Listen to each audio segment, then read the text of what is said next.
During World War II, the need arose in Germany for a heavy glider tug capable of towing the large Messerschmitt 321 Gigant. The Heinkel 111Z Zwilling or Twin was created by joining two Heinkel 111 fuselages with a new wing center section and adding a fifth central engine.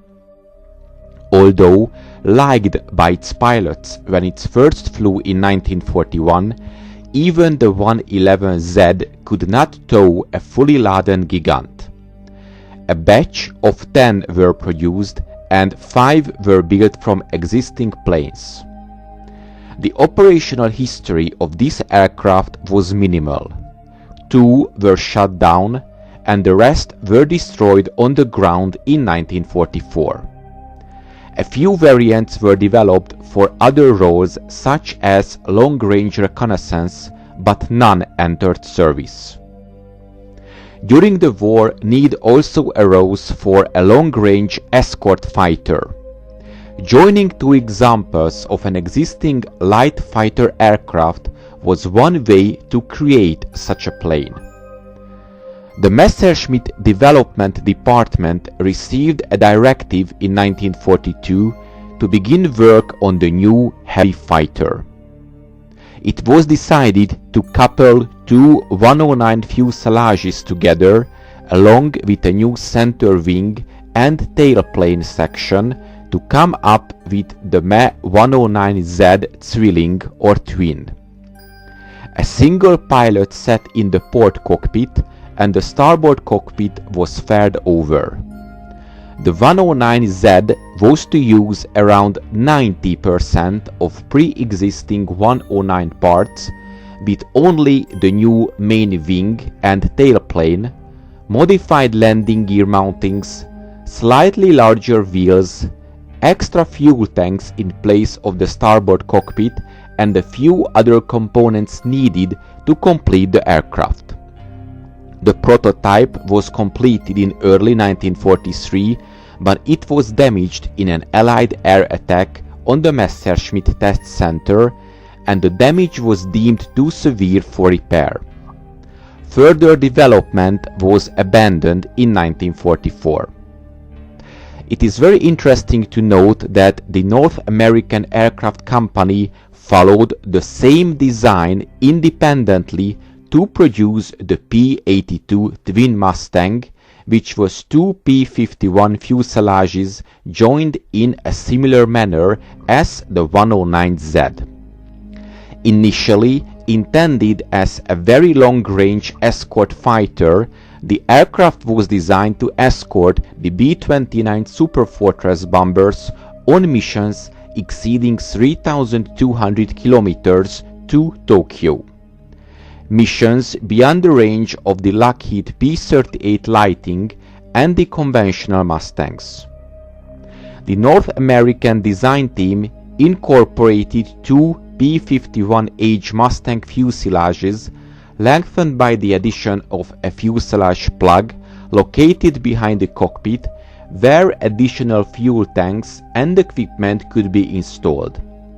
These were mounted on a newly designed center wing section containing the same 13mm M3 Browning machine gun as the single-engine Mustang, but with more concentrated fire. The first prototype was completed on the 25th of May 1945 and made the first successful flight in June the same year. This aircraft was expected by the Army Air Force in August of 1945, whose officials were so impressed by the aircraft while still in development that they ordered the first production P-82s in March of 1945, 3 months before its flight. Although some airframes were completed before the end of World War II, most remained at the North American factory in California waiting for engines until 1946. As a result, none saw service during the war. And now back to Germany. In late 1944, Dornier proposed the DO-635 long-range reconnaissance variant of the DO-335 Fail heavy fighter to have twin fuselages and 4 engines.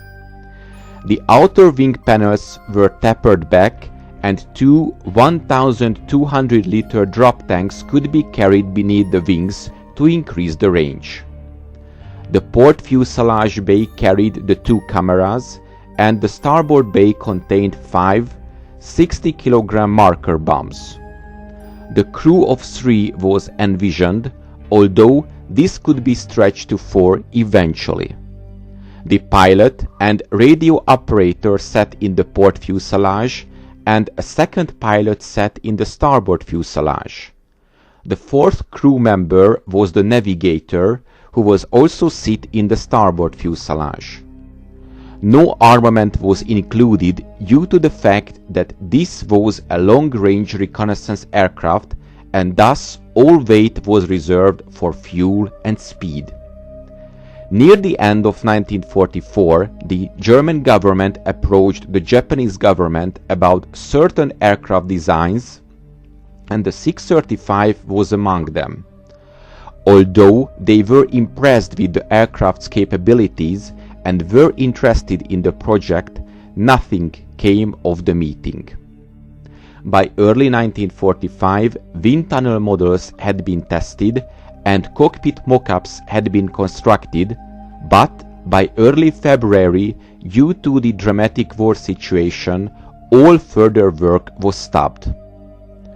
More recently, the idea of a dedicated, reusable large mothership capable of carrying and launching a spacecraft has gained interest. Early concepts included the Conroy Virtus and the twin-fuselage Lockheed C-5 Galaxy shuttle transport aircraft in 1974. More recently, the scaled composite stratolaunch, informally known as the Rock, has the longest wingspan of any aircraft ever flown. It is owned by the Stratolaunch Systems, who are currently developing the air-launched spacecraft planned as its payload.